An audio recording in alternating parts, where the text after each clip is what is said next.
One day we got orders to storm a French position.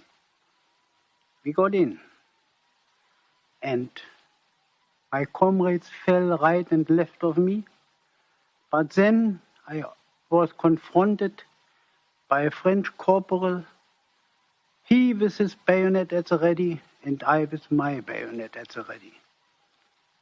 For a moment, I felt the fear of death. And in a fraction of a second, I realized that he was after my life exactly as I was after his. I was quicker than he was. I tossed his rifle away and I ran my bayonet through his chest. He fell, put his hand on the place where I had hit him, and then I thrust again. Blood came out of his mouth and he died. I felt physically ill. I nearly vomited. My knees were shaking, and I was, quite frankly, ashamed of myself. My comrades, I was a corporal there then, were absolutely undisturbed by what had happened. One of them boasted that he had killed a Paulie with the butt of his rifle. Another one had strangled a captain, a French captain. A third one had hit somebody over the head with his spade. And they were ordinary men like me. One of them was a tram conductor, another one a commercial traveler. Two were students, the rest were farm workers, ordinary people who never would have thought to do any harm to anyone. How did it come about that they were so cruel? I remembered then that we were told that the good soldier kills without thinking of his adversary as a human being. The very moment he sees in him a fellow man, he is not a good soldier anymore.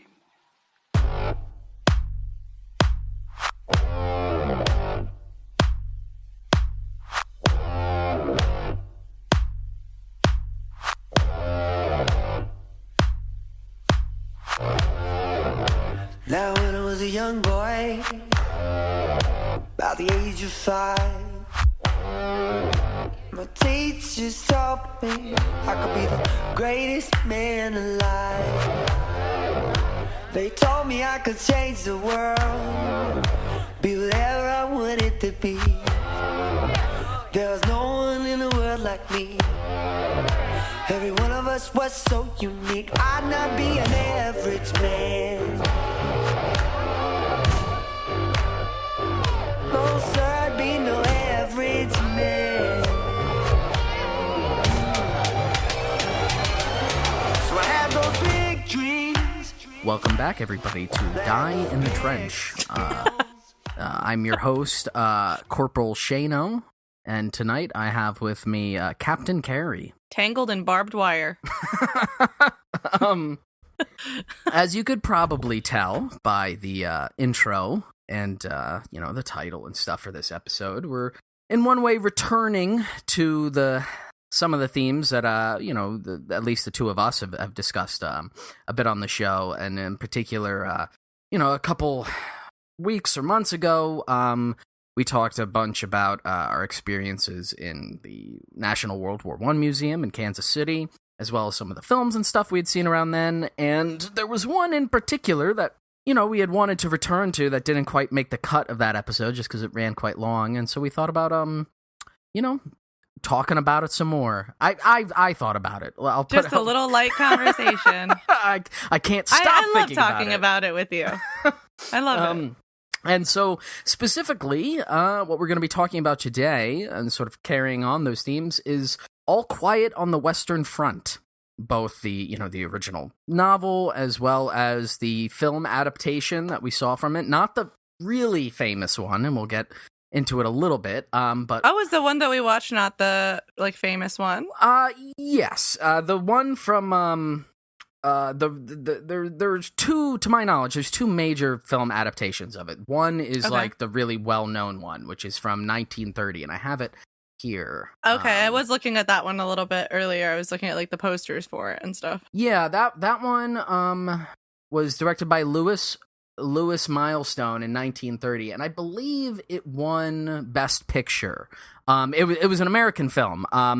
And the one that we saw was German, correct? No, the one that we saw was also American. Oh, was it? Okay. Yeah, the original novel is German, and it takes the perspective. It's written by a German veteran of the First World War, and it takes the perspective of the German side. And just sort of telling the story of the war. But yeah, the one from 1930 is was one of the elements of, when this novel came out, which was originally in 1929. It was first published as like a series of stories in a German magazine in 1928, and then it was assembled into a novel in 1929.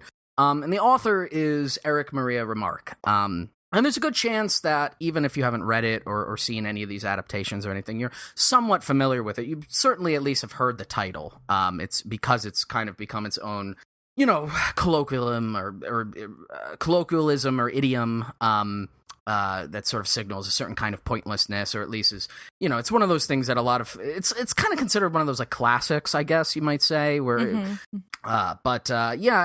was a big hit when it came out in 1929, the original book, and so that's why it immediately got sort of picked up and turned into this film, and the film definitely propelled it into an even more international kind of success and awareness. Interestingly, I think a lot of people are probably like familiar with the title and what it means, and I honestly had not really. I guess because I had not read the book, I had not really considered what the meaning of the title was until we got to the end of the movie, and then that made it like very, very impactful for me. Absolutely. I mean, and we've made this joke a couple of times, and so I don't know if it's whatever hack at this point, but spoiler alert, it did come out nearly 100 years ago. The title of the book is the last line of the book, and it's actually. It's weird because obviously, again, it was written in German, and then it was translated into a number of languages, including English. And the English translation of the title is, it's not a literal translation. The German title is Im Westen nicht Neues. What does that mean? And I'm sure, German listeners to the show or somebody who speaks German better than me is going to give me a hard time about my accent and my pronunciations on some of these things. I know just enough to carry through some conversational elements. But Im Westen nichts Neues means in the West, nothing new. That would be the most. That's almost like more cruel. That's the most literal translation of it, and it's a military terminology. Sure. And so All Quiet on the Western Front is supposed to be, it's a military dispatch that comes at the end of the book. After everyone in the book has after died after every single character in the book has died, and very specifically, the main character, Paul, dies at the very end of the book, pointlessly, and then the last kind of paragraph is about the fact that after he died, there was a dispatch that went out that just said, nothing. But essentially, nothing's changed. Like everything looks normal, which sort of speaks to the overall thematic drive of the novel and why it is something that was a big hit at the time, and why I think it's still worth talking about and resuscitating and bringing up, and even it's worth continually making adaptations of it. And I feel extremely. I hope they never stop. Extremely strongly about this book, and I really can't recommend it enough to anyone or any of the film adaptations. I think they're both very good, but the whole point is that after everything this guy goes through, and after everything he's witnessed, after all the horrors, like he's one of many in his company. And they all die one by one throughout the course of the novel, and then he dies at the end, and it's like, that's it. There's no, it's and the reason why, the reason why in part, we had brought it up in the previous episode is we were talking about that, the sort of like redemptive quality of war stories, or telling a true anti-war story that has no redemption. And this really is a book where there's a very strong narrative drive to it. It's not like it's just pure desolation and despair. There's stuff that happens with the characters. There's sort of drama you can attach yourself to and carry through, and there's a very strong perspective and feeling. especially in the sort of driving seat of the main character. But it is very bleak, and that is the point. Because it's trying to say something about the war, and it's in terms of the context in which it came out in, and maybe it makes sense for us to talk a little bit about that first before we get into any more detail about the story itself. So like I said, it was published in 1929, so basically 10 years after the end of the First World War in Germany. Mm-hmm. And the author was Erich Maria Remarque, who was born in 1898, and his original name was Erich Paul Remarque, and Remarque, in terms of the name that is, attached to the book, is spelled Remarque, so sort of like the French spelling of Remarque, and but his birth name was Remark, so it was the German spelling, and this kind of factors a little bit into it, as you'll see in this guy's biography. But that's so interesting. So he was 16. It was a week after his 16th birthday that the assassination which kicked off the First World War happened. And so then when he turned 18, he was drafted into the German army, and he was transferred to the front in June 1917, the Western Front.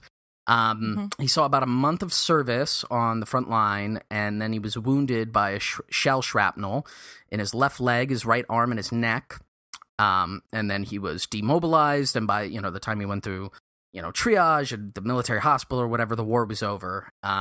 He went back to his training, trying to get a thing to become a teacher, and then he started publishing novels. He published his first novel in 1920. It was called The Dream Room. And it's interesting because he kind of mentions this in the novel. He wrote that book when he was 16. So essentially right when the war started, and he had it back at home. And so, he would think about like kind of going back home and publishing it, and that's something that he mentions a few times in the novel. But then he also changed his name in the 1920s to Erich Maria Remarque, and so the changes there were he changed his middle name to Maria after his mother, and then he changed. I think is very sweet. I really like that. Oh, she sure. passed away in 1917. That's why he did that. Yes. And you can see too. There's some scenes in the novel relating to the main character Paul. And his mother, and it should be obvious too if I haven't already said it. The main character is very much a self-insert kind of character. It's very clear he's bringing his own experiences and thoughts and feelings and memories from the war and stuff into it. And the main character's name is Paul, so it is sort of semi-autobiographical, although it is a fictional novel. Right, the author doesn't die. Yeah, clearly. But yeah, he also changed his name from Remarque with the German spelling to Remarque with the French spelling. And I think one thing that's interesting about this, it says, when I was just, kind of idly looking him up for this, it says in part he changed his name because he wanted to distance himself from his earlier novel that he had published, which he felt sucked. Oh. Well, he did write it when he was 16. Yeah, so sure. I mean, understand that feeling. You can't give him too much. I mean, he wrote it like before the war, and then he came back after the First World War and published it. And he was probably like, maybe that was a little adolescent or a little childish, and didn't really reflect, all the various things that have occurred in between. But another thing that I think is interesting, and this is a point of contention, was that he says that he changed his name not to French, but like back to the French, because his sort of assertion was that he had French ancestors. Yeah, which makes sense, given the sort of proximity of the two countries and the two cultures, and that also speaks to one of the qualities of the novel, which is sort of like the arbitrariness of the line drawn between these two peoples and the fact that they're sent to go fight each other, and that ultimately they really are the same, and what is the fucking difference, and that kind of idea. So there's that element of it too. But like I said, then he changed his name and he published this novel in 1929. It was a pretty big hit, became an international bestseller. It was adapted into a Hollywood movie.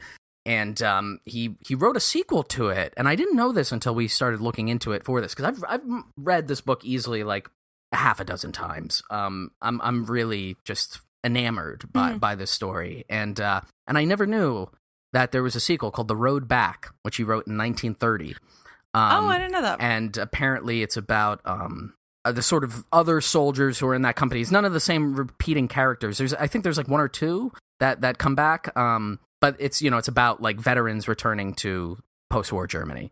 And, it was sort of carrying as well on the heels of the success of the first book. Both were hits, and incidentally, 1929, 1930. This is also 10 years after the end of the First World War, but also right on the beginning of the sort of ascension of the Nazi Party to power. And Remarque was reviled by the Nazis. They hated his book, which, if you're wondering at all, like, why are we still talking about it? Like that, like, if the Nazis are burning your book, that is somewhat of a good sign for the quality. Right. Like that, there's probably like a reason. He sort of became, I guess, somewhat wealthy from the sales of this book, and was able to use that as a leverage to like escape Germany, essentially. Right as he sort of met his personal success right as the Nazis were coming to power. He left Berlin just one day before Hitler became chancellor. Yeah, really? I didn't know. I knew it was some time in the 1930s, but I didn't know. It was one day before he became chancellor. Good luck. I mean, pretty good luck. Or he saw the writing on the wall. He obviously like understood a lot of like the disposition at the time. Sure. He went to Switzerland in the early 30s. So 1933 that would have been. And then later to the United States before the Second World War broke out. And also, interestingly, I guess he remarried his ex-wife in 1939 to prevent her from being repatriated to Nazi Germany as well, so that they both could flee. Because his citizenship had been stripped also. His German citizenship was stripped in 1938. That totally makes sense. And I know you had mentioned something else that you had found about the Nazi book burning stuff. Yeah, so there was in May 1933, a bunch of like Nazi students across Germany did a bunch of book burnings. And in Berlin, they had assembled on the, I definitely don't know how to say this. My first language is Spanish. So Opernplatz. Sure. Is that right? Opposite, they assembled there with like piles of books just opposite the university. And there was like a Nazi speaker, and they were denouncing various authors for their un-German spirit. And what they said about Remarque was, quote, "Against literary betrayal of the soldiers of the World War, for the education of the people in the spirit of truthfulness, I surrender to the flames the writings of Erich Maria Remarque." And I just thought that was such like that speaks to the power of his work. You know what I mean? That they felt so strongly that it couldn't even be read. And I think after this, he kind of like, because all of his books were burned and then obviously banned by the Nazis, he ended up like, obviously he wasn't as famous in Germany, but something that I read was that like, unlike a lot of other German authors, he ended up having more success like in America and stuff after that, because his books had like already been translated. He was lucky to have that at least. But, and obviously in that context too, the fact that it was adapted again into a Hollywood film, that won Best Picture, it was a huge deal at the time, and that certainly afforded him a certain amount of like protection that he might not have otherwise had in that situation. Absolutely. And also, I mean, speaking to the amount that they hated him, two little things of note. His younger sister was still in Germany, and in the 1940s, I think 1943, the Nazis arrested his younger sister and tried her for whatever trumped up anti-Nazi charges or whatever, and had her beheaded. It was for making defeatist remarks. Yeah, there you go. And what an insane reason to just behead a young woman. Well, again, to speaking to the power of this guy's writing. Sure. Yeah. I guess the judge or somebody had said, "Your brother is unfortunately beyond our reach. You, however, will not escape us." So it was very much like a targeted thing. It was essentially punishment, reprisal killing. Pointlessly. And also, too, speaking to the name change as well, that was something that the Nazis picked up on and sort of used as a propaganda tool to, again, say, like, oh, he changed his name from German to French because he's a traitor, he's not patriotic. And one of the other weird Nazi propaganda things is that they alleged that the German spelling of his name, again, which is Remark, They said that actually his name had been Kramer, so that inverted, and that he was Jewish. Which of course was not true. It was just to them they were slandering. That was like the worst thing that they could say about him. To them. In the insane Nazi logic. Like, of course he's making up lies about our soldiers. Right, exactly. Yeah. Because and we talked about it a little bit on the previous episode.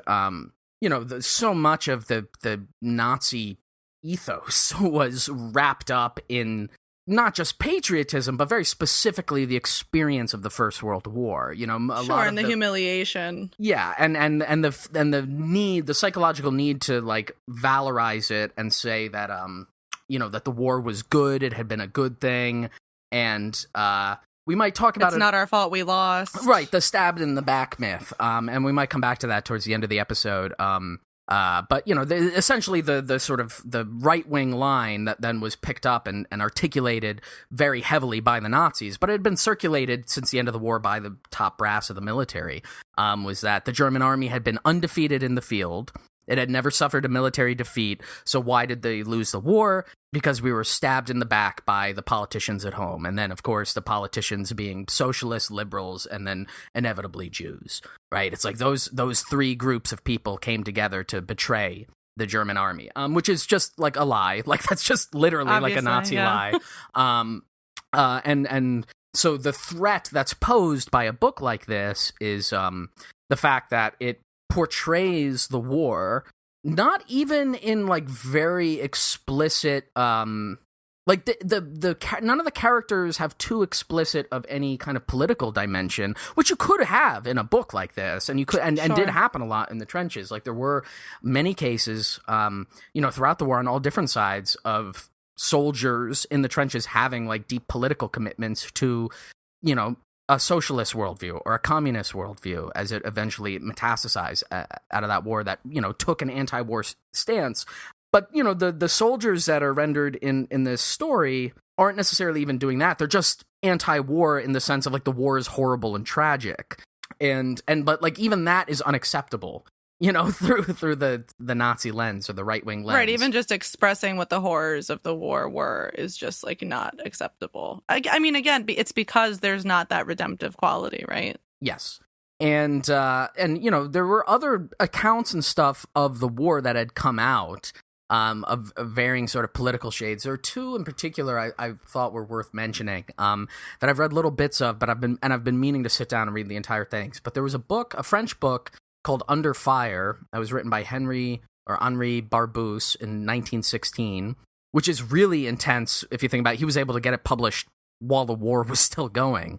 Oh, wow. And Barbusse was a socialist. I know definitely later he became a communist. I'm not sure if he already was one in 1916. But that was like, that's the book that that has like a lot of like very intense, chapters and portions in it relating to the sort of political dimension of stuff going on. And then there was another book that came out in 1920 in Germany called Storm of Steel by Ernst Junger.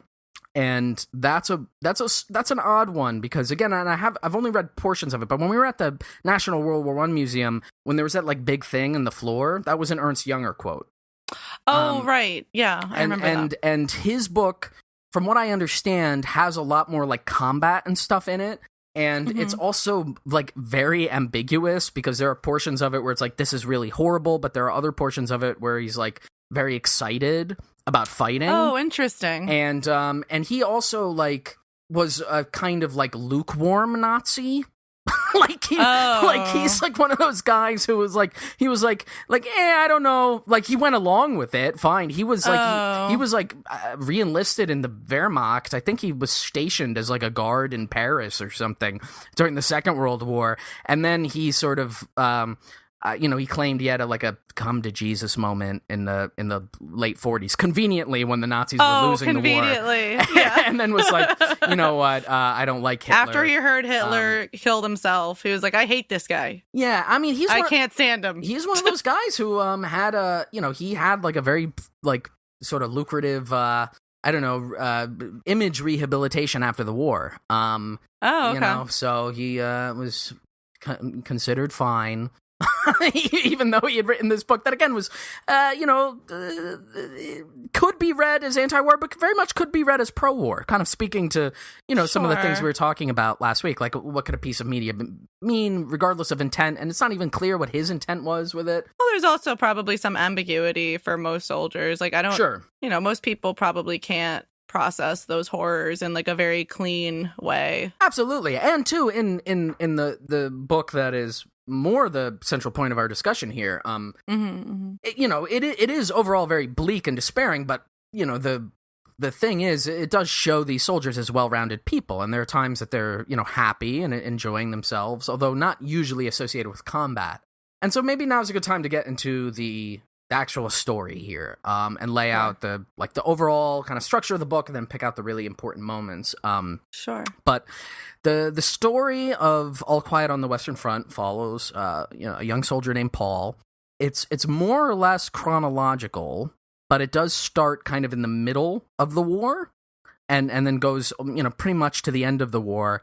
And there are a lot of flashbacks that happen, especially in the first portion of the book, that sort of show you right before the war and as the war is starting. And Paul is a high school student, or that equivalent at the time.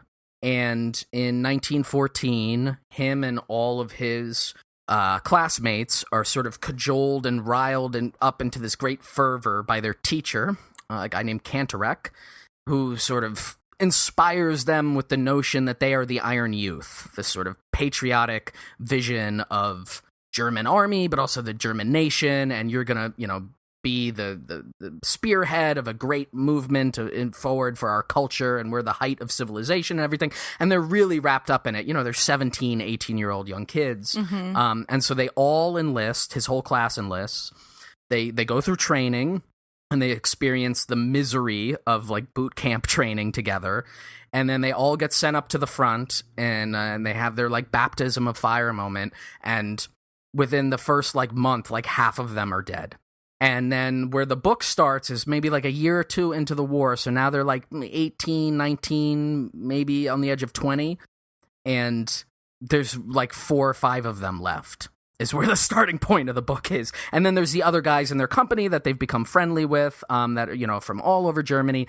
And then slowly over the course of the book, there's not really much combat in the story. No. There's one passage in the very middle of the book which tells the blurring lines of one battle that occur over weeks. And it's just little fragments of what's happening. But most of the book is them, and most of the war, in that sense, is them just sort of miserably living in the trenches, or just behind the trenches. Or the aftermath of the battles, and dealing with that in a very prolonged way. Yes, exactly. How do you clean up? How do you deal? And so that's the element, that's very humanizing. It's very easy to sort of grapple onto. And there's a lot of detail spent on what it was like to just live day to day. I mean, the very first scene in the book is they're lined up to get food at the military canteen. And this is the way that I think the writing and the scenarios that are created really hook you and kind of can tell their thematics in a very elegant way, which is the whole point of that scene is they're all lined up to get food from the company cook.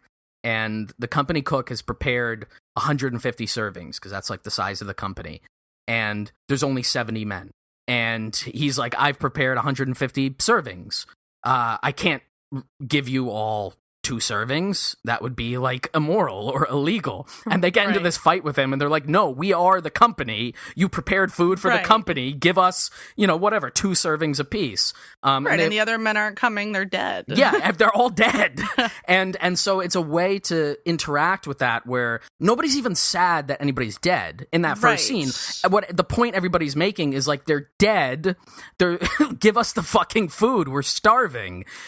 Which is, I think, a really great way to introduce those ideas and to show also how they've become callous, right? They don't even care. And that is an idea that they go back to a lot. And what that made me think of, and if I'm getting ahead of myself, stop me and we can go back to it. But it made me think of when their friend is dying.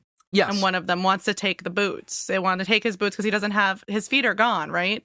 Yeah, so that's literally the next scene. And I would say, too, in the adaptation that we watched, that it is pretty faithful in a sense, a rendition to the book. The book, the film that we watched, which is the 1979, it was a made-for-TV movie. It was directed by Delbert Mann, and it stars a guy named Richard Thomas as the main guy, Paul, but it has a bunch of other actors that we can talk about that I really like who are in it and I think do a great job. They were all really excellent. But it does start with a scene in a trench, and it kind of, the camera pans over them, and it sort of introduces each of the characters, and then it cuts to the mess hall, and then it cuts to the sick station. So what happens is they get the food, and then they're all sitting around, they're eating it, they're really like happy that they have twice as much food as usual. They all take like shits. There's like a long description about how they all just like shit together, and how pleasurable it's kind it is. of nice. I mean, sure, it's like a way that they bond, I guess. And then they're like, oh, we should go see Kemerick. Yeah. And Kemerick is one of their classmates, one of their friends. And Kemerick has had his leg blown off in some horrific case. So they go there. And he is gonna die. And they go there, and it's extremely clear to all of them. There's like, again, 4 or 5 of them left. And they're standing around Kemerick, and they're all looking down at him, and they're like, oh, he's gonna die. They all know Slowly and painfully, but he's going. And they don't want to say it to his face, because they're, they don't know how to process those feelings. But what they notice is that Kemerick has really nice boots. I think his mom gave him his boots. They're made of really fine leather, and there's a great description in the book as well as in that scene where they're talking about like how shitty all of their like army issued boots are, and how desperately important and useful to make any of them survive would the boots be. And they start to like ask him for the boots, and he starts like weepily crying as he's dying, saying like, my mother gave me those boots. And it becomes I think this one whole... of the friends stops them, right? It's like, Paul, the main character, Paul stops is like, them. cut it out. And they leave, and one of the other characters turns and says, even if he does survive, he's never going to be able to wear the boots. Because he's missing his leg now. So what's the point? And in the book... Wouldn't it be better if one of us got them? Yes, rather than it being stolen by one of the orderlies, which is almost sure to happen. He'll die, and one of the the people in the hospital there will just take them, and then... Because everybody needs it. Everybody has like shit gear at this point. They're all desperate, so... And that's when that main character, Paul, he has that moment where he's like... He stopped them because he cares for Kemerick, but at the same time, he knows that his friends are right. Right. And it's all about then his internal struggle, and... it's a really heartbreaking fucking scene. And even in the film, I'm always worried, or I have always been worried when I'm going to watch some adaptation of this, because I know how powerful that scene is on paper. And it can be melodramatic if you do it like, with, I don't know, sort of hokey acting or something. But I thought the film did a really good job. I thought the film did a really good job with it too. And then the crazy thing that then you are immediately reminded of, or I certainly think about, is like, this all the people involved here are like 19 years old. Yes. and they're trying to process all of this as 19-year-olds with literally no guidance and no referent point for any of this. And you think about like the horror of that scenario, and that again isn't even like the most horrible thing in the book, but it's such an emotionally striking thing, because then Paul remembers too that Kemerick's mom, when he left, like begged Paul to take care of Kemerick. Sure. She was like weeping at the train as they all left to go to boot camp. She was like, "Please take care of Kemerick. He's not very strong. And he always looked up to you, Paul. Please take care of him." And he knows, knows as he's watching Kemerick die, in his head he's like, at some point, if I survive, I have to go back home and like tell his mom that you died. And he does. and then he does later in the novel, in the film, and it's just like heartbreaking. Like a million other things happen between then and when he finally gets home. And when he does, it's like even after all of that stuff, he still has to reckon with this. And I think what that does really well, just in setting up the book, is that it's so easy to think of these battles and these horrors in this kind of abstracted way, right? Like it's like, oh, a ton of people die. Even in other passages of the book where he's talking about, like, oh, we had to heap the bodies into a big pile. This is the reminder that, like, each one of those bodies is like somebody's friend. It's somebody's son. It's somebody's, it's a person. It's like a human being who has... I think a lot about that quote, I think it was from a documentary you watched that you told me, where someone says that they've been cleaning up like body parts of special people all day. Yeah, that was some... I literally think about that all the time. That was in the Ken Burns documentary on like Vietnam, and there was a guy describing, he was like talking to his mom on the phone or something, or it was over like writing or whatever, and she was telling him like, you don't worry, son, you're not gonna die, you're a special person, you're special. And he's like, Mom, I've been putting pieces of special people in body bags all day. I mean, that is like the reality, right? Like, right, yeah. That's what makes that quote so affecting. That's why I think about it all the time. And the other thing that sets up that scene with Kemerick at the very beginning of the movie is, again, like, Kemerick didn't lose his leg in any important thing. It's not even clear if he lost it in a battle. It might have just been, again, like, every major death that happens in this book happens accidentally. Senseless. And totally senseless, without any sense of, like, there's no heroism, narrative arc, or, like, you know, oh, we had to take this position, but and we lost a lot of men, strong, or anything like that. It's just like, no, he just at some point, unclear when, and that's the thing. And there's a couple of scenes, again, in the book and in the film that show, like, a lot of times they just would get hit with shells when they're, like, behind the lines, just, like, getting food or doing something else, and then it's just like, oh, now you're dead. And not even instantaneously dead. Now you're just kind of, like, trapped in a situation that is inescapable, that you can't survive. And again, that it ends up being, like, totally pointless. Again, that shows, like, the pointlessness, obviously, in terms of the human tragedy and the loss. But another recurring thing that happens a lot in this story that I really, again, find very, compelling and moving is that even all the other, like, shit they have to do is just pointless. Like, everything is pointless and cruel and needless. And there's a really good scene in the book, and it's kind of a hard one to adapt well into a film, but I think they did a good job with it in the version we watched. But there's a scene where one of the things they're describing all the time is how miserable it is to live in the trenches with the rats. And there are just rats everywhere. And if you have a little bit of food anywhere, the rats will find it. And plus, all the rats are, like, fat off of eating the corpses of your friend and your fellow man. And there's one day when they're in their, like, little dugout bunker thing in one of the trenches, and they finally had enough of it. And I think it's, like, when they're under shell fire, and so they've been stuck, underground for, like, days. And the rats are just everywhere. And, every time they can't sleep because the rats are crawling all over them. So what they do is they get all of the little bits of food that they have left, and they put them in the center of the floor. And then they all, like, back off and turn the lamp down and, like, hide in the darkness and wait for all the rats to come and swarm in the center. And when they do, they turn on a light and they all start bashing the rats to death with, like, their rifles. Yeah, that's a lot. And it's just this long, drawn-out scene of that, explaining them doing it. And if, like, if there's any joy or any redemption, like, for them to be found, it's, like, in that. Like, it has nothing, like, the objectives, like, the strategic objectives of the war are meaningless. What matters is that, like, the best case is killing the rats and taking shits together. Right, That's exactly. And I think that's another interesting thing that, especially as I've gotten older and, learned more about the actual conflict and the sort of details of, like, the battles and just sort of the informational stuff regarding the history. The book is very ambiguous about when or where a lot of this is taking place. There's never, like, a clear, like, you have a sense of the trajectory that it's going from the beginning to the end of the war, but there's never, like, we reached this location. And you're like, oh, shit, that's going to be the battle of what you call it. Right, that's the one. Or, like, it's this date, and this is what's happening. It's just kind of like it's like a sad nightmare that they're all just stuck perpetually, which also speaks to, again, the pointlessness of it, because it's not like, they're going to take, Verdun or something. There's nothing like that at all in the book. There's never any sense of what their goal is besides just living in this trench endlessly. It's just like a slog through the mud. Like, that's the whole thing, which is what, like, 90% of the war was, just, like, living in mud, and then you get hit by a stray sniper bullet and die. That's what happened to most people. Yeah.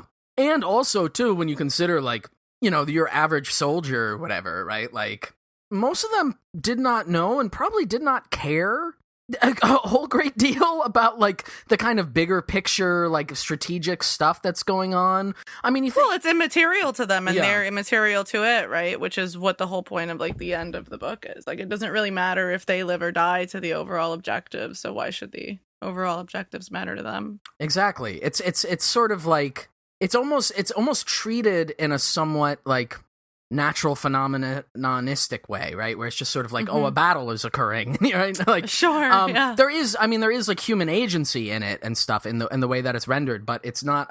Again, it lacks any of that clarity, which I think is a strong point for the story, because it's not about a particular battle, and it's, you know, sort of similar to like what we were talking about with the Peter Jackson film that we discussed, They Shall Not Grow Old, where there's no descriptions of battles. It's just kind of like a almost like a dreamlike trance of like, this is what it was. This is evoking a feeling of what it was like, a vibe. Yeah, of dying in a trench, and you put that sense of pointlessness and like dread and despair in direct contrast to the material in the story that relates to like what they were told as kids. And I think that's the strongest part of the political message of the book, which is that essentially like all of nationalism is just a lie. It's like, there's a great line. I wish I'd found it. I found a couple of passages. If we have time, I might read some stuff from the book, but there's a great line where it's like something to the effect of like, the second the first shellfire experience happens, like every conception you ever had about like the nation or even any of like the pointless training in military exercises, like it all leaves your body instantly, and you suddenly become this sort of like primal being where you go like, oh fuck. Like, that was just a lot. That was all bullshit. That has nothing. Sure, yeah. There is no value in any of that in the experience that I'm having now.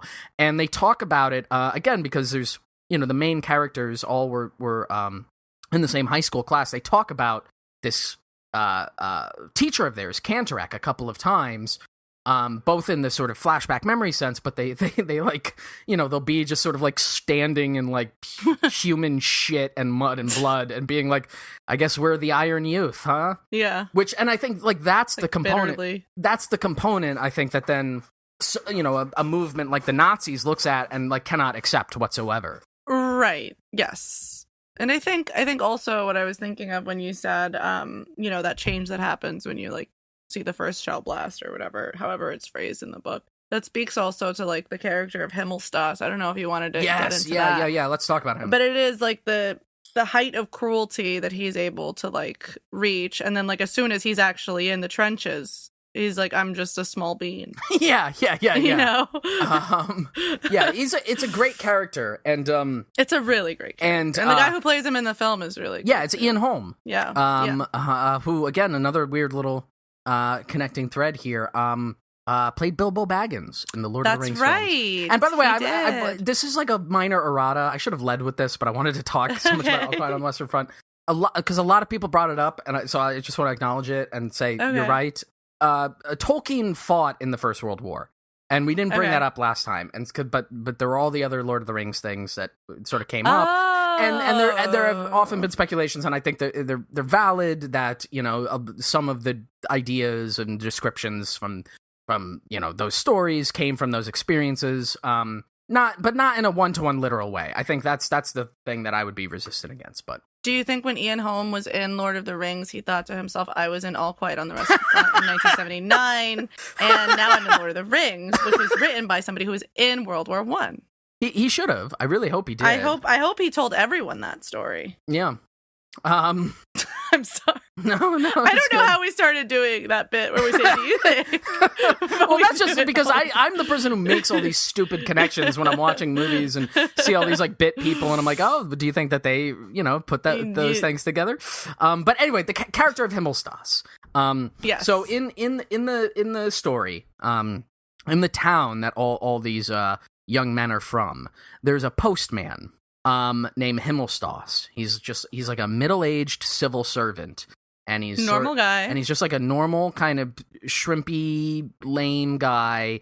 And if anything, the young, virile 18, 19, 20, 18-year-olds, I guess, when they're in high school, they kind of like pick on him and stuff. They see him in the street and they laugh at him, and there's a good version of this done in the film where they kind of all surround him when they're all about to sign up, and they're like laughing at him, and they're like, ha ha ha, Himmelstaf's like, we're gonna go be the Iron Youth, and you're there in your little postman's hat, like, ha ha ha. And then when they get to basic training, Himmelstas is their drill instructor. The Terror of Klosterberg. Yes, the Terror of Klosterberg, he's known as. And he is vicious and cruel, and the, I certainly did not go through any kind of military training, but perhaps if you have some kind of analog to this, but he's definitely, like, in the realm of certainly other media portrayals I've seen of those kinds of figures, like the most, exaggerated, cruel, evil version of that, where he very viciously, takes out his anger and punishes these 18-year-olds and forces them to do ridiculous, impossible tasks. Like, you have to go march 20 miles through the mud, and then you have 5 minutes to get clean.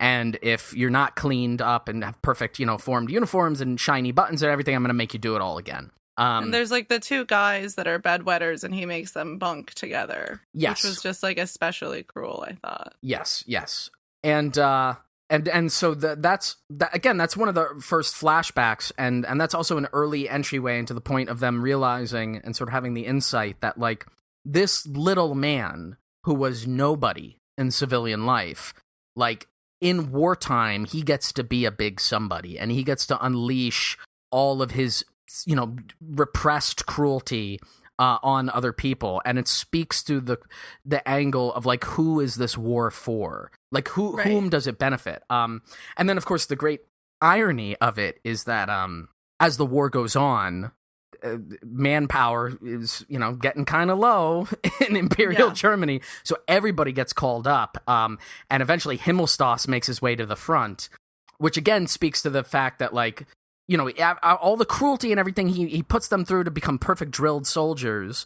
Again, the second that they're under shell fire, they realize, like, it doesn't matter if I know how to fucking march in proper dress order and do all this stuff. Like, none of that is important. None of that is useful. So then to see him brought up to the front, it has like a little wrinkle of, like, sadistic irony. They're a little happy about Poetic it. Justice. They're like, all right, now you motherfucker, you have to charge. And there's a scene where in one of the assaults, they he finds Himmelstas hiding in a shell hole. And he, like, kicks him. Yeah, he gets really mad at him, and he says, "You're a coward. Get up and move." And you're a swine. And in the novel, I forget if they do it in the film, but in the novel, he's, like, yelling at Himmelstas in the middle of the assault to get up and charge, and Himmelstas won't do it until he hears, like, the anthem or sees the flag or something like that.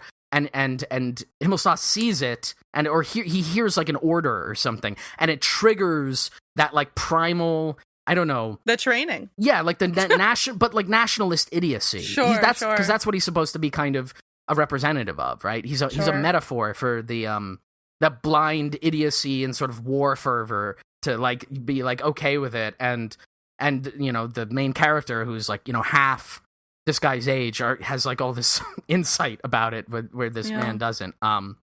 In the book too, I didn't actually remember this until I was kind of thumbing through it just before we were recording, but the teacher ends up as well at the front at the very end. Yeah, Cantorek ends up at the front. I don't think in the film version they do that, which is fine, because I don't recall. I narratively you kind of already have that beat with Himmelstas, sure. But even what happens with Cantorek in the book? He also gets sent up to the front, but he ends up in, like, a supportive. He's like doing something, like, logistically or whatever. But he's clearly, like, I think if anything at that point, it's less about, like, the dramatic irony of it, and it's more become like, oh, there's no one left, right? Like, there really is no one left. If they're bringing this fucking guy up here to, like, fill a position if somebody's been dead, like, this is the end. Like, that happens in, like, the very last portions of the book, if I remember correctly.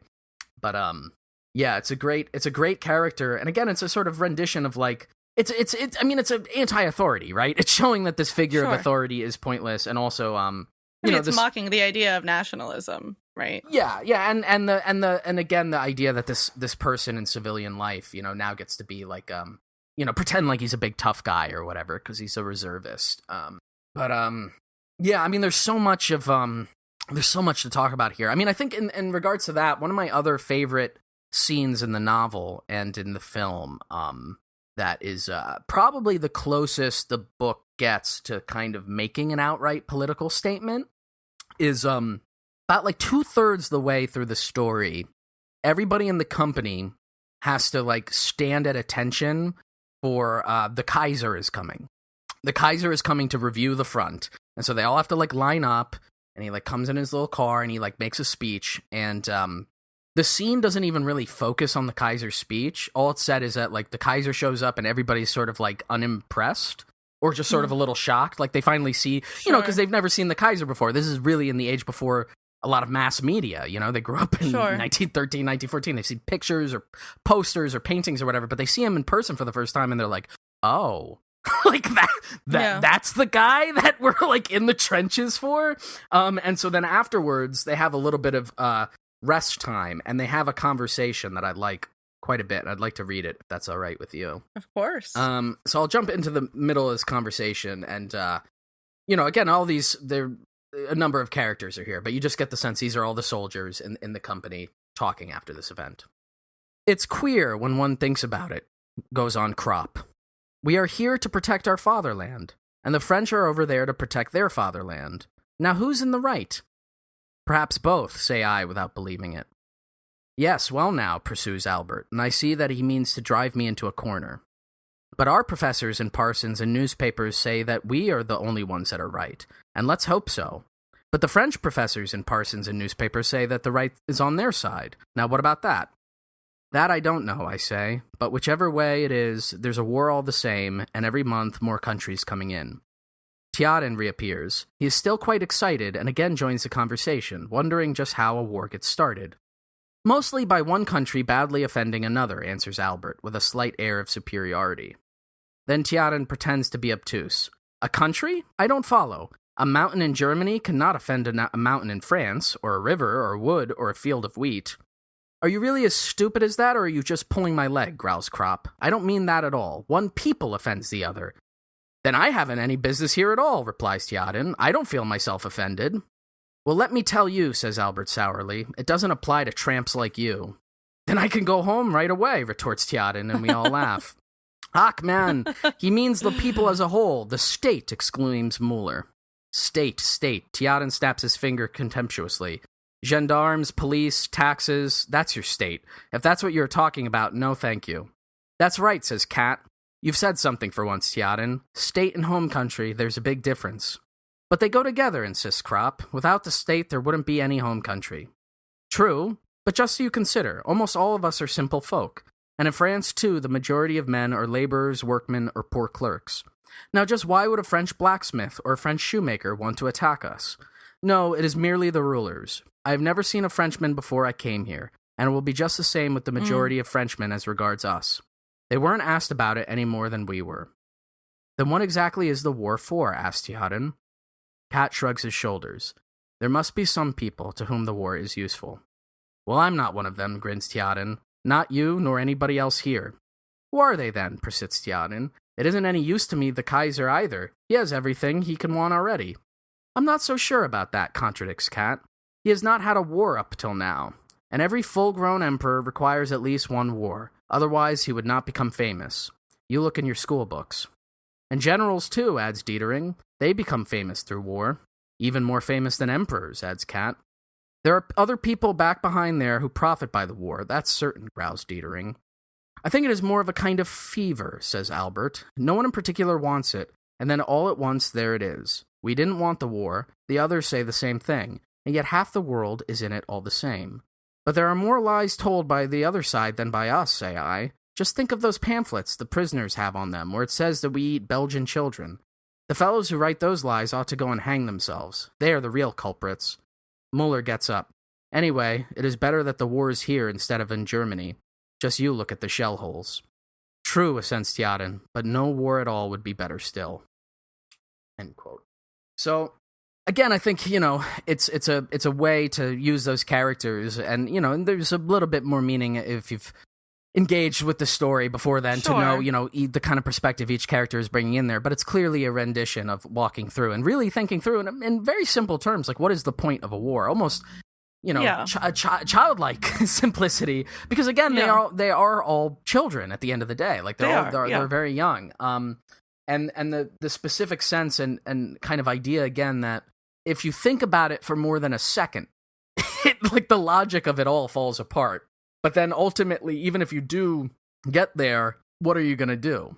Right. you're stuck, and that's a point that currently happens throughout the story, where there are these kind of flashes of insight about the pointlessness of it all, and then there's the realization of like, oh, I have to go back to work. Like I can't stay in this scene. And I think the sequence rather that does that probably in the most like effective emotional way is the scene with the dying French soldier in the shell hole, which is part of the reason why I'd shown you that interview, Cari, and we thought about including it in some way at the beginning and that's very later effective. At the end, which is not from Erich Maria Remarque. That's from another German World War I vet. And it's so striking how similar the story is. And it's a case that happened in a lot of soldiers' accounts, and certainly it's not unique to the First World War. There were other conflicts and stuff in which people have these kinds of moments, but in the story, there's a certain point where Paul, in the middle of an assault, gets stuck in no man's land, and he crawls into a shell hole, and he's like, I'm gonna have to wait for my guys to come over the other side again. And a French soldier jumps into the shell hole with him, and sort of on instinct, Paul stabs him, and stabs him like right in the neck, with his bayonet, and then withdraws the bayonet, and then just kind of watches this guy die, and it goes on for days, and it drives him insane. And after the first few hours, he starts to break down and feel really bad about it, and start to feel really affection. I mean, almost immediately after he stabbed him in the neck, he realizes the guy can't cry out or anything, but he's still alive. Mm-hmm. So he tries to keep him alive. He he tries to dress the wound with his medical stuff. And it's like, that's the absurdity of the war, right? It's like you right. stab somebody, and then immediately you go into your medic kit to to heal them. It's like that conflict between like your natural desire to not be in this situation and like being in it. Yes. Like it's inescapable. And then he takes, as the guy is sort of laying there, and then eventually he dies, he takes the wallet of the guy out, mm-hmm. and he's pilfering through it to try and see who this guy was, and he finds a picture of this Frenchman and his wife and his kid, and he imagines this whole scenario in his head, like I'm going to keep this, and he starts talking to the corpse, like I'm going to keep this, and I'm going to find your wife, and I'm going to bring her your effects, and I'm going to tell her, and I'm going to apologize. Which is to an her. insane idea. Yeah, it's clear, and it's clearly, it's the product of just like a traumatized mind, like not knowing what to do. A broken mind, yeah. And he feels so bad, and he's like, and he says, if only like this stupid war wasn't going on, maybe we would have been friends. Like who knows? Yeah. We might have liked the same thing. We probably do like the same shit, and he has this like, essentially a shell shock moment, and then after like another day passes, he gets back to his own lines. He gets like, rescued or whatever by his guys, and he's all shooken up, and they're like, what's going on, whatever, and he starts to describe it a little bit, and one of his friends is like, hey man, he like puts his hand on his shoulder, and he's like, we've all had that experience, but like you gotta just bottle that up, because we do kind of need you to be like a soldier again.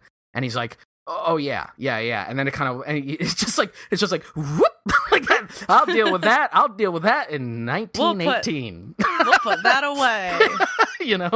When I'm at the ripe old age of 21, I'll start dealing with that feeling. Right before I get shot in the head. Yeah.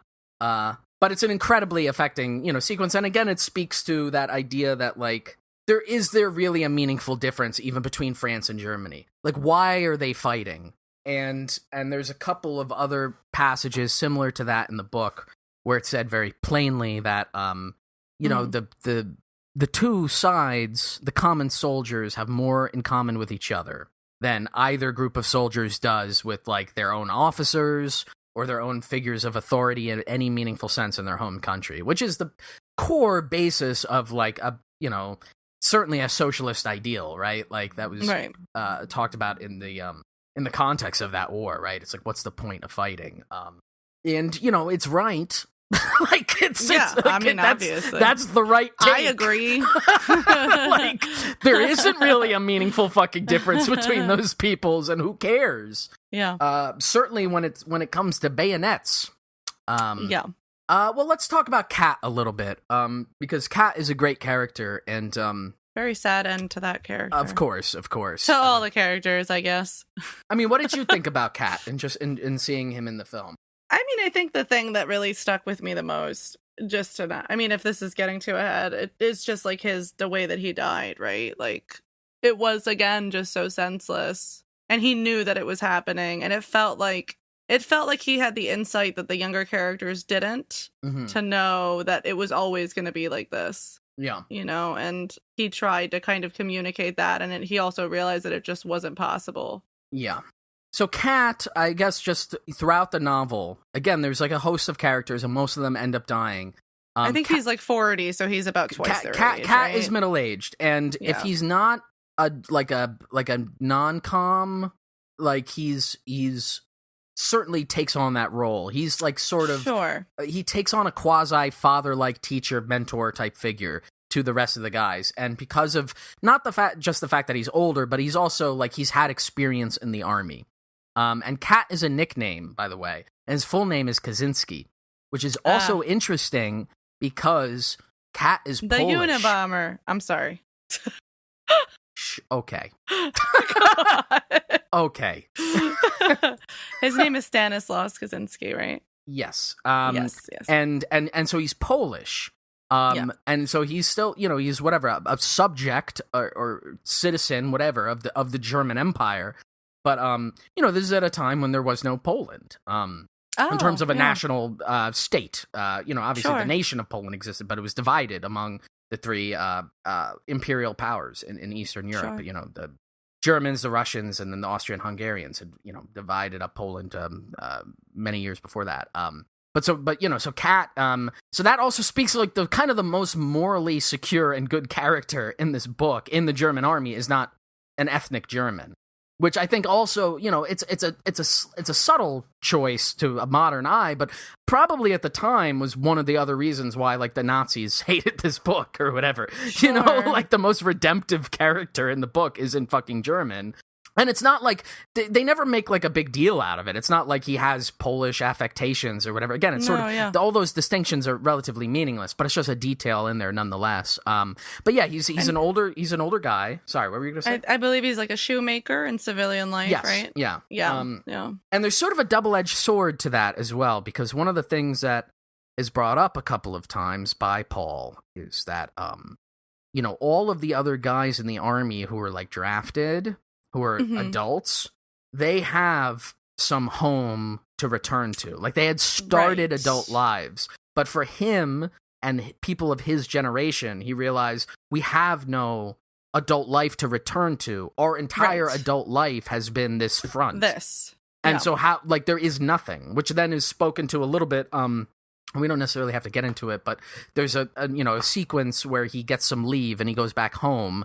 And he just feels utterly detached, and he's just like, "What's the point? I just want to go back to the front." I mean, that's one of the most horrific parts of of the movie by far. I mean, that is also when he goes to his friend's mom, and his friend's mom is like screaming at him, and he's like, he didn't suffer, which is a lie, obviously. But this, like, the emotional weight of what he has to deal with, just going back home briefly, is just like so much. And that's also the sequence too, where he goes back home and he goes to like his his local town's like pub or bar or whatever, a beer garden, and there are these like older men. I think his like dad introduced him like, oh, you come say, the other men of the community, and they start like arguing with him about the war because they're asking him all these like patriotic questions, like how's the spirit at the front, and he sees like how detached they are. He doesn't even have that much to say about it, but then they start they take out like napkins and they start drawing on it, and they're saying like, well, certainly the war aim should be to annex all of the French coal country and to do this, that, and the other. And they say like, what do you say, boy? Where can we smash through the enemy's lines? And he says something like, he's like, I'm not sure we have enough men left to do anything. Right. Like it's pretty fucking hard going out there right now. We did bash all the rats with our shovels. That was a successful operation. They did do that. And then they say to him like, oh, well, you don't understand, because you're too close to the problem. You see too much of the specifics. You can't really see the bigger picture here. It also speaks to like how little those individual young men mattered to people in those positions of power. Right, of course. Yeah. I mean, this is something too. I guess now's as good of a time as any to bring it up. It's not really mentioned in the book, but just as a sort of fun World War I fact, that does speak to the title of All Quiet on the Western Front. There were these big battles in the First World War that lasted for months. That were essentially just long sieges in particular areas. But all along the front, there was just kind of constant low grade, hostility happening. There'd be like minor shelling, there'd be raids, even if there weren't like big massive assaults, just every day constant. Something was happening. And so just on average, each army would lose a few thousand guys, even in a quiet sector. You just know that you lose a certain amount each, whatever discrete unit of time, every week, every month. There's like a way you can calculate it. And the way that the generals did calculate it was similar to, a sort of industrial capitalist commodity logic where they called it wastage. Oh boy. That's like officially how the governments and the militaries counted it. Like, oh, we have 5,000 men, a month or whatever that we're losing just on wastage, not counting the other stuff. Which is sort of really sick. Which is sort of the point of the title of the book, right? Which again, right. All Quiet on the Western Front, or Nothing New in the West. It's just like, oh, it's just a normal day. Yeah, sure, a few thousand lives have been ground into dust or whatever, but yeah, that's pretty normal. But anyway, to get back to Kat, Kat is this character who, especially considering all of the other figures of authority that are in the book, who are, shown to be just delusional liars and evil men sending young men to their deaths. Kat is the one that they actually all trust and care about, and he gives them good, soldier advice, like practical soldier advice. Right. And towards the end of the book, when most of other Paul's, like, I don't know, sort of, his cohort, like all the guys his age are all dead now. Mm-hmm. The only one that he has left at the very end is Kat. And I think, again, they're doing something really banal. They're like behind the front line and they're like looking for food, or they're carrying a pail of something together. He's just randomly hit by shrapnel. Yeah, a shrapnel thing comes and it hits Kat, and they're like way far away from everything. And so he's got to carry him on his back, miles. Several miles, yeah. And halfway through, he has to stop because he's exhausted, and he puts Kat down, and he looks at Kat, and he realizes Kat is like, dying, and he starts like blurting out all this stuff, like, we should exchange addresses and stuff so that after the war we can meet up and talk and do all this stuff. And Kat is just like very resigned and knows that he's gonna die, and he's like, just please get me to the hospital. Like, he doesn't even, like, at this moment he's his only friend in the world, and he has nothing to say to him except just, I know I'm probably gonna die, just try to get me to the hospital. I mean, I think that speaks to that desperation too, like how you were saying that none of these young guys had anything to go back to. In a way, Kat is like the last thing that he has to go back to. Right. Without Kat there, then there's just like nothing for him after the war. He already went home briefly, and he saw that there was just nothing there for him. I mean, part of the thing too, when he goes on leave and he wants to go back, is he realizes he can't connect with any of the people there. Right. The only people he can connect with are his friends at the front. And then he goes back, and then all of his friends die. So now, and then with Kat, there's no one left. And the tragic end to that sequence, it's one of the last scenes in the book. He gets Kat to the what do you call it, the infirmary or whatever, and the field hospital. Yeah, field hospital medic tent, and he lays him down, and he's dead. And he realizes he's been dead probably for a long time, like for the last mile. Well, he's been shot while they were walking, right? Yes, at least in the movie. Yeah. Yeah. Which, again, is just like he didn't even notice that happened. Right. And when he brings him, the doctor, the medic or whatever, is, somewhat callous, as one would be. I mean, you'd have to be to not go fucking crazy, right? See hundreds of guys mauled horribly. God, that just made me remember there's like a joke in the story at one point during the sequence in the middle where they're actually talking about a really big assault and like going on for like weeks, and they keep bringing up like new 18-year-old guys that are just dropping like flies because they don't know anything, and they're just thrown into the battle. Sure. At one point, a shell hits and bursts and kills like 3 or 4 of them, and just turns them into like red mist. And Theoden, one of the characters, was mentioned before, he makes a joke to Paul where he's like, you could scrape them all off the trench walls with a spoon and bury them in like a little tin, like a tin can. Oh boy. Yeah. Pretty horrific, pretty bleak stuff. But what a book. But a fantastic, really an important book. I mean, I gotta say too, and a great movie. I really enjoyed the that movie. The movie was good. Film. Again, the one from 1930 is sort of known as the classic film, and it is a really good film. But have you seen it? Yes, I haven't seen it. We could watch it one time, but it has the qualities of a film from 1930, where sound was just developed, the acting is a little bit more theatrical and hokey. It doesn't have like good effects or whatever. It has great for the time, sure. But it definitely is, unless you're already like a film history, like aficionado, there's going to be like a slight learning curve and doing it. Although the one interesting thing that they do in the film that is, like if you study film history is worth looking into. Because the 1979 version we watch is a pretty faithful adaptation, and it has a lot of narration. Because there's a lot of the book which is just Paul thinking to himself. He's sort of looking at things, and he's having these long, drawn-out insights and feelings of despair and stuff. But how do you render all of that on screen? Well, you can do narration, but there's other ways. And so the stuff with the boots, there's a great sequence in the 1930 film where they show, like, a montage of, like, it'll be, like, a group of soldiers marching, and it'll be, like, a close-up on a pair of boots. Then they all get, like, blown away. Somebody, like, takes the boots off, puts it on somebody else's foot, then they get blown away, and you see, like, in the course of, like, a few, whatever, and over the course of a sequence, this nice pair of boots change hands between, like, a whole bunch of different people who just kind of, like vultures picking the scraps to just get whatever they can.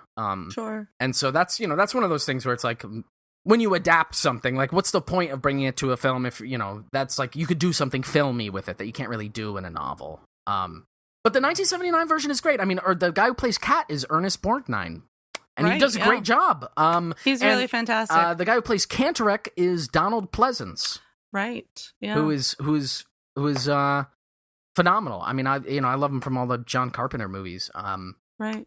But he does a really good job in that. He was also in The Great Escape, and we talked about that a little bit when we did that's right. He played Blythe, the character who goes blind. Right, yeah, he was really, really, really good in that. Yeah. That was a really excellent. Highly recommend that movie. Weirdly enough, too, I had not seen the 1979 version of it until me and you watched it when we did. Oh, I didn't know that. I didn't know that was the first time you watched it. Yeah. Again, I'd read the book a bunch of times, and I've had a number of copies of the book over the years. And the version that I've had for the last, like, 10 years or so, I don't even know where I got it, was a re-release of the book in tandem with the movie. It's a movie tie-in edition. It's a movie tie-in edition. That's so funny. For this 1979 made-for-TV movie. It's got Richard Thomas. He's holding up the book to the camera. That's why I'm reacting. Ernest Borgnine. Yeah, I realized in a podcast format that's sort of a meaningless thing. I guess we can use this as the picture art. Sure, yeah. And right as I was saying that, the cover came off. No! I've had this version for 10 years. Clean off! I just ruined it. Oh well. My god! I mean, we'll tape it back. Luckily, this book is not. At least it seems right now not likely to go out of fashion. But I don't know. We'll tape it back. It's okay. I don't know if it's on this cover or if it was on another one. Like a sort of pull quote or whatever it's called for the inside jacket. There was one I saw once on a copy of this book, and I do heartily agree with it. And it says, "This should be read in every school." And I've always firmly agreed with that because we talked about this a little bit, but like when I first read this book, I was probably like 14 years old, and I was like, oh my god, just blown away by it. And then as I got older, I read it again when I was like 17. I was like, oh, like I'm almost this age. Then I read it when I was like 20. I was like, oh man, like these characters are going through what, like, I think about like all the traumas and problems that I'm dealing with as like a fucking 20-year-old, and relative comfort or whatever.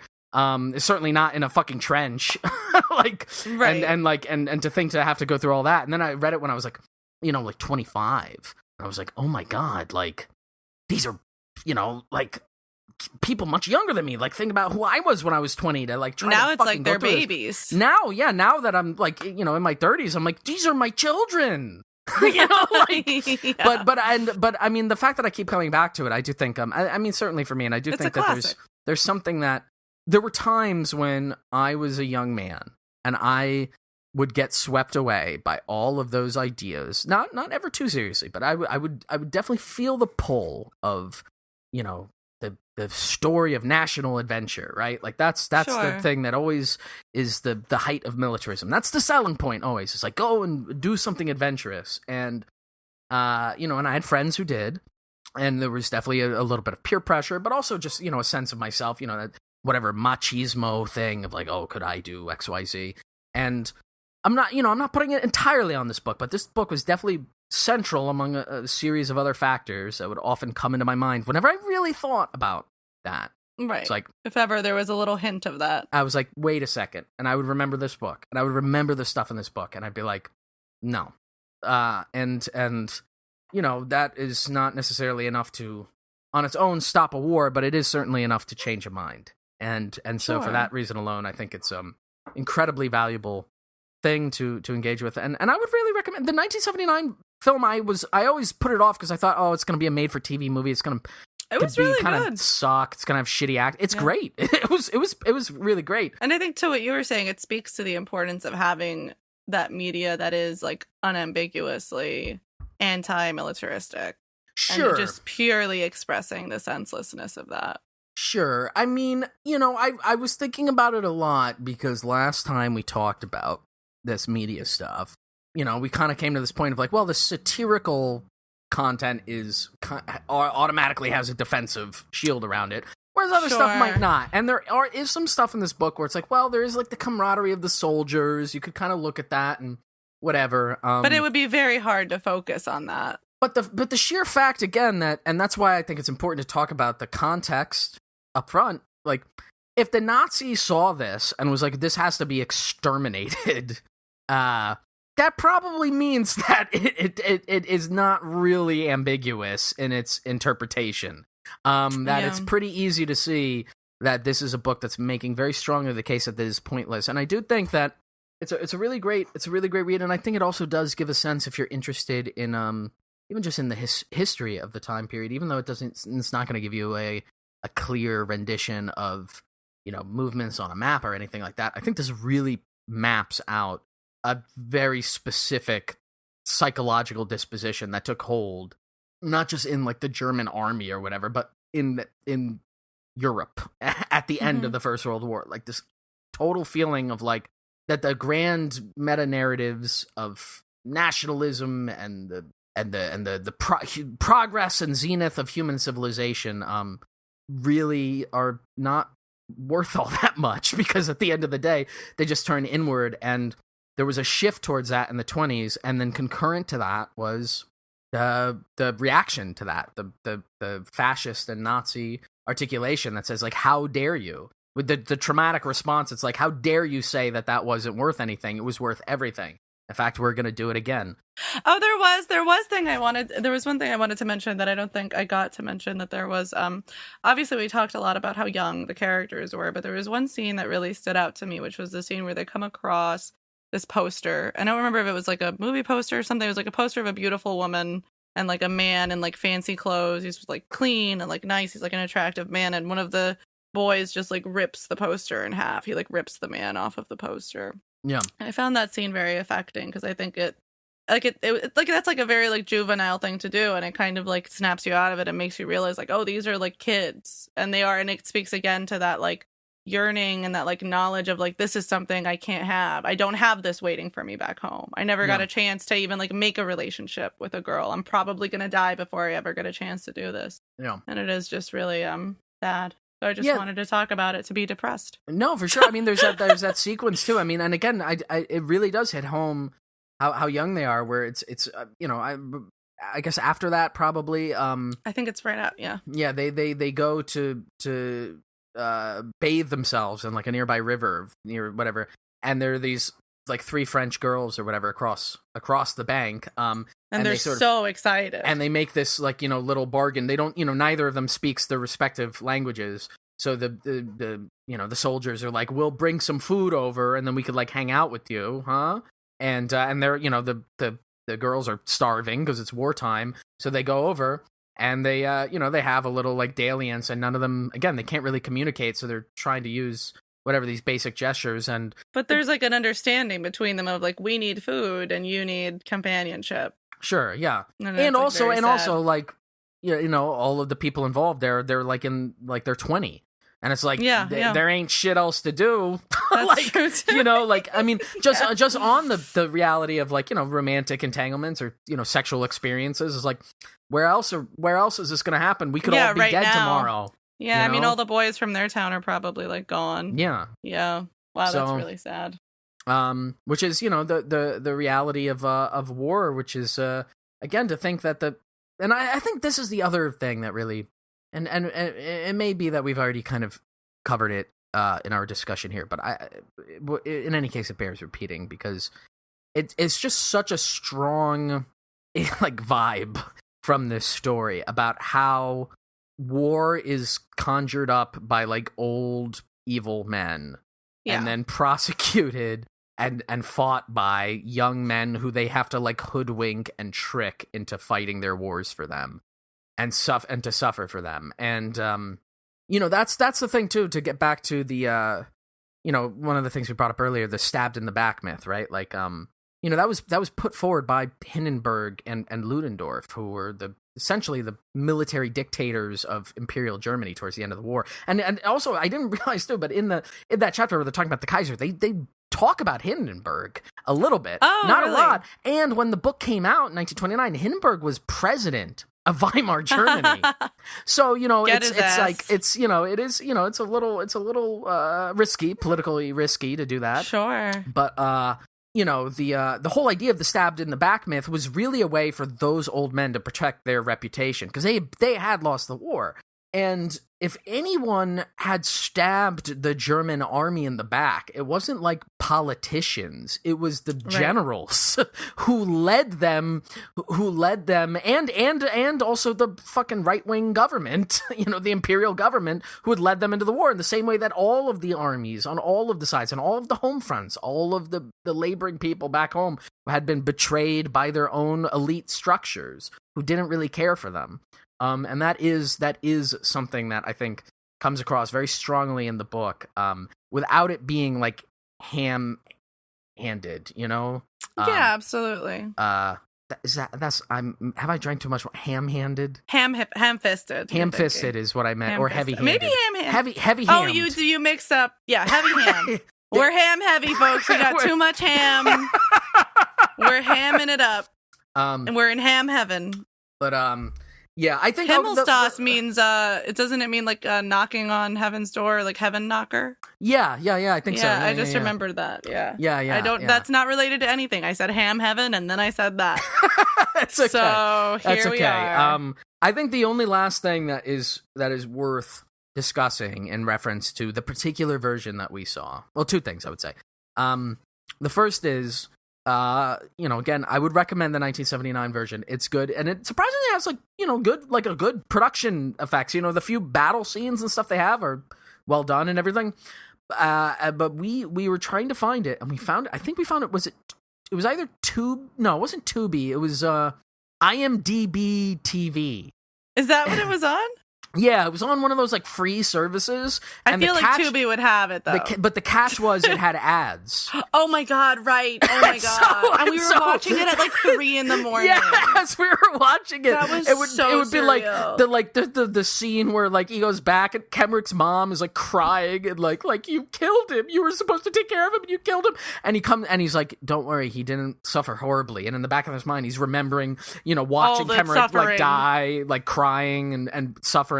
And then it would cut to it'd be like, "No, do you want to get fucking Pop-Tarts?" Or like, I think there was like one that was like a Zoom commercial, and I was just like, just fucking kill me.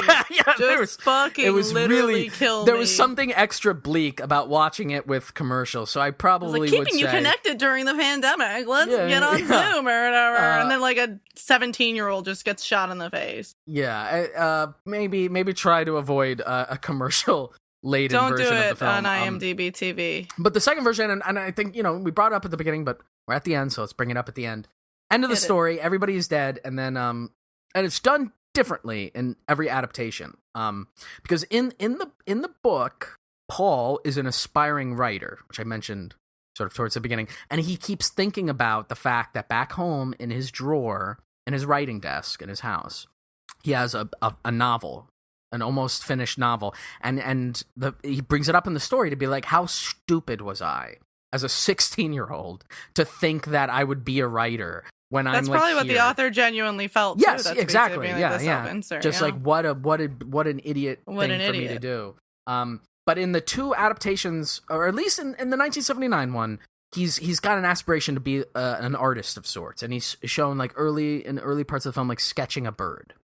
I think there's something similar in the 1931. In the 1931, when the end scene is with a butterfly instead yes, of it's a butterfly, bird. and so in the novel at the very end, he just kind of like lifts his head above the trench. I'm not even sure if he's looking at anything. Oh, okay. But in the maybe he might just be looking at the sky. But in the 1930 version, he sees a butterfly and he reaches out to it. And in the 1979 adaptation that we watched, he sees a bird. He sees like a unique bird in a tree, like a half dead tree in no man's land.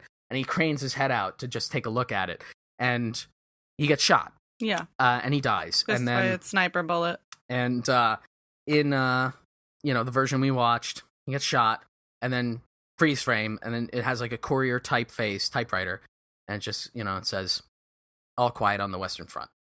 And that is basically how the novel ends, where you get shot, and then it's just like a communique was dispatched that day, nothing new in the West. In the 1979 version, again, one thing you can do in a film that you can't do in a other medium as well. There's a song that they sing, which is Die Wacht am Rhein is what it is called in German, or The Watch on the Rhine, or The Guard of the Rhine is how you translate it in English. It's a song from 1871 from the Franco-Prussian War. It's a German patriotic song. The Guards of the Rhine, right? Like, will stand loyal and true and fast to defend the Rhine. And there's a couple of times in the 1979 version where when they're all going to sign up as young kids, they all start singing the song, patriotically and happily, right? They're all singing it.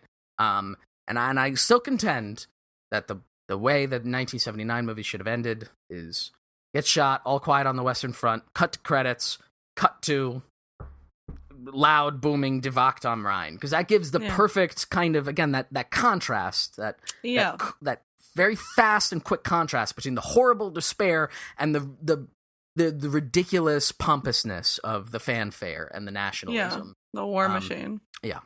I think that's certainly the thing that appeals to my sensibilities. I understand why you don't do that. It could seem like a little crass, or that maybe you're not taking it seriously, but it's the absurdity of it that needs to be called out, because it's stupid.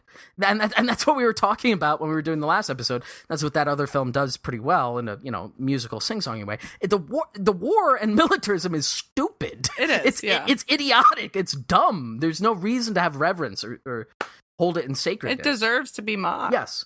Because it itself is a mockery of the human misery that it covers up. Right. If it's just like a delusion. If you convince these young men to go die singing this fucking happy song that you don't even really believe, then probably. it is that's a funeral song. Then that's what it is. It's not a song about patriotism. It's a song to send men off to die. That's that would be my version of it. If you end up watching the 1979 film, right, as the credits roll, do the Shane cut. You pause the movie and you load up that song and you listen to it and then you reflect. I just had a thought, and you could cut this, but it is funny to think that people are going to be listening to this like when we're getting married. No, you can't keep this. Yeah, I think we're recording this. Whenever we're recording this, but I think the idea of this episode is we're releasing it the weekend that we're getting married. Since we'll all be at our wedding, all of us will be out. So so we'll be having a good time. I hope you're having a good time, and we'll be listening to Die Wacht am Rhein at our wedding. That'll be the first dance of our wedding. I did tell you, I gave you a little preview of my vow, and it is going to involve a reference to the Schlieffen play. That's fair enough. But that's why I'm marrying you. But in a smart, clever way. In a good way. Yeah. It's not just going to be a tight 5 on the Schlieffen plan. It's going to be the whole 30. Yeah, no, it's going to be the extended bonus version of that. Fair enough. But, yeah, well, I suppose that's it, folks. I would, again, heavily recommend it. It's it's also a very readable book. I want to make that clear. And, of course, there's a translation element to it as well, but it's not like a terse or... I mean, I've only read, like, the parts of it that we read together, and it definitely is very much like a, young high school level of reading. It's very easy to read through. Absolutely. And the film versions are great, and I think, you and I looked this up too, but I'd forgotten. But you just were looking up today. There's going to be another adaptation that they're doing. Yes, coming in a 2022. German adaptation. Yeah, and I am too drunk to remember the name of the guy that I like. Who is Daniel be in it. Daniel Bruhl is going to be in it. Who I just mentioned by name about an hour ago to you. Yeah, but I forgot. Yeah, but I think they're going to do it as like a mini series or something, which could work. But yeah, I think we'll see. Sometimes I think when you turn a book into a miniseries, it can actually work a little bit better than doing a movie, because you can add a little more to it that you can do in film that you can't really do in a book, and you can really work with it. Obviously, I think we're gonna watch it, and we might absolutely review it or something, but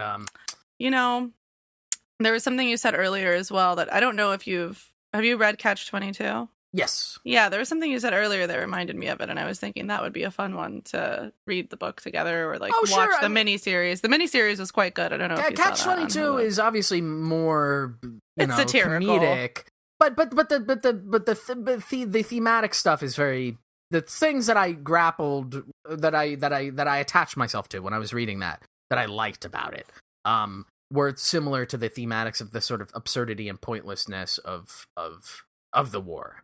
It's very much about the absurdity and very it is a little ham heavy. Ham heavy, yeah. That's what we're gonna call it. Heavy hammed. But I love it so much. I read it several times as a teenager, and it appealed to me in the sense of there's a dark comedy aspect to it, and I think it's very funny and it's very sad and it's very good. Yeah, that would be a good one to do. I mean, I'd be happy. Shit, I mean, I'll talk about World War I all day, man. Let's go. Or the Second World War. Hey, there's a whole other one. There was a sequel. We're doing it again, baby. Yeah. I mean, that's part. That's why I was just really quick. I mean, why? I like Daniel Bruhl too, but recently the only things I can remember him from, he played Baron Zemo in the MCU, and then I was literally just thinking that. I have not seen the fucking movie, but he was in that Kingsman movie. He's the guy who does that. I want to see that so fucking bad. Vladimir Lenin, meet Adolf Hitler. Right. Which is very much like what we were talking about at the museum, right? There's the Hitler quote at the end, and it's very much Hitler will return in World War II. Right. Yeah. Which is I would love to watch that movie because it looks fucking terrible. Yeah. I'm not sure if I'd be able to emotionally handle it. I might just scream open mouthed the entire film. I think we watched a trailer for it, and when we went to go see something else, and it was so. Rasputin doing gun kata, and I was just I can't handle this. I can't take it. Yeah, I mean, it's weird too, because again, this book, 1929, that's almost 100 years ago. Almost. It's when you said the 20s earlier, you didn't say the 1920s. I was like, it's the 20s now, baby. I know. It's the 20s now. It's a lot to think about, and still relevant. I would make the case still very relevant. Still relevant. If there's a line that I don't know if it's apocryphal, but it's often attributed to Trotsky.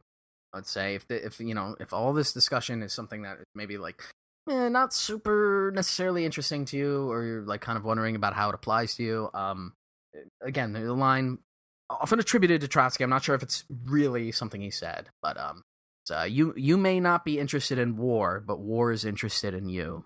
If there's anything to sort of take away from our discussion here, is that everybody in this novel, again, who dies pointlessly, none of them are professional soldiers.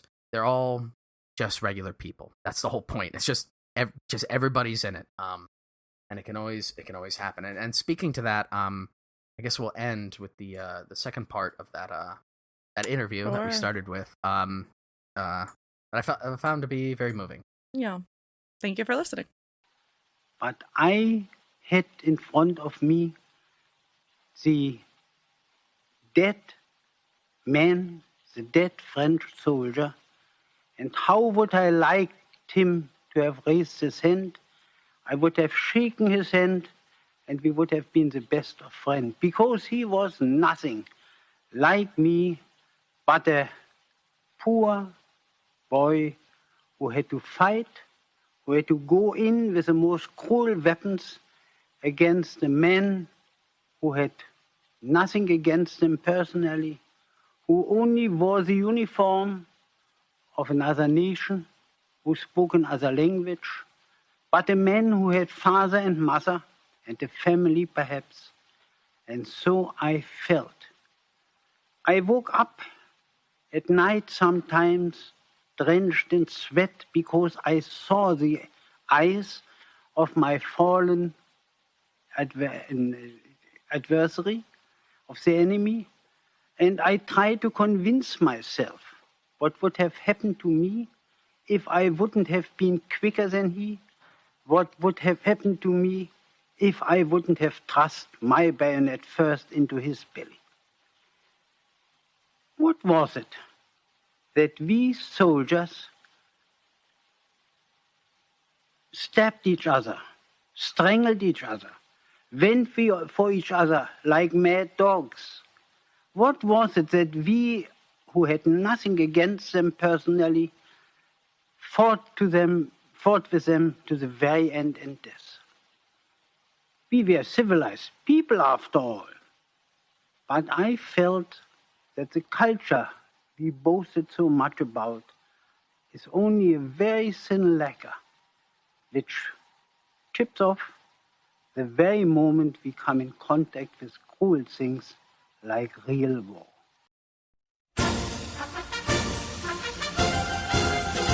Es braust ein Hufbeton daheim, die Schwertgeklirr und Wohlgewalt. Zum Rhein, zum Rhein. Wer will des Sturmes Hüter sein?